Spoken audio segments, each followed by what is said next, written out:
Okay, moving right along here. So grab your worksheet if you haven't done so. So pause me real quick if you need to. Go grab the worksheet for today, day 3, and then we'll continue. Okay, so we have here two angles. And so we have y and x. We want to know the relationship between y and x. And I brought my pictures in to show you. If you need to, again, study your vocab, you might want to do that. And you should know this one by now. 1 and 5, right? Notice they're the same position as 1 and 5.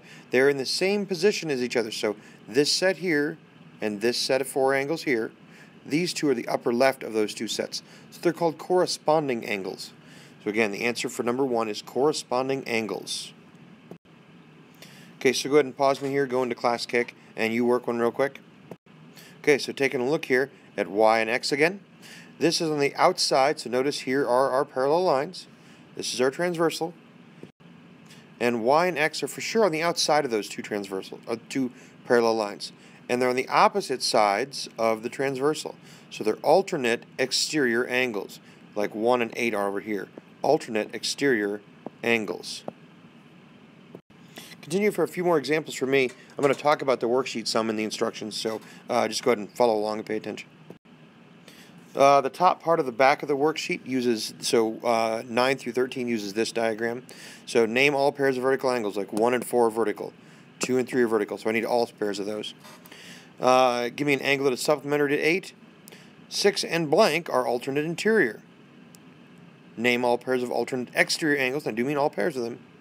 And then I need you to find the measurements. So if angle 1 is 70 degrees up here, what are the measures of each of these others based on that? I'll tell you right now, this is a whole lot like a quiz and test question. Okay, so now here's where you're going to want to tune in.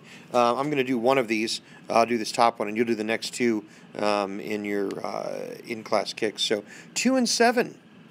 2 and 7. Notice here, look at my diagram. I wanted to show you this. This diagram on the left is this one on the right just rotated. And I can do that. It doesn't change the rules. This is still the transversal cutting two parallel lines. And if it helps, you can always turn your page. So you could always go like this, whatever, to make it match up if that makes you happy. So we're talking about 2 and 7 here. 2 and 7. So if I go through here and I circle angle 2 and angle 7, notice they are with the same position as 4 and 5 over here, right? So that makes them alternate interior.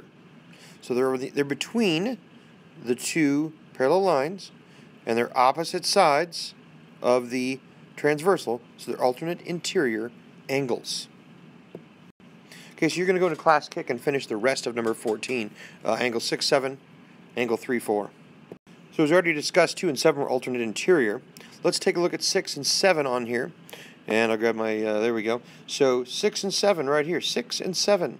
We can ignore this other stuff because they're not on that, on the other parallel. 6 and 7 are nothing more than just vertical to each other.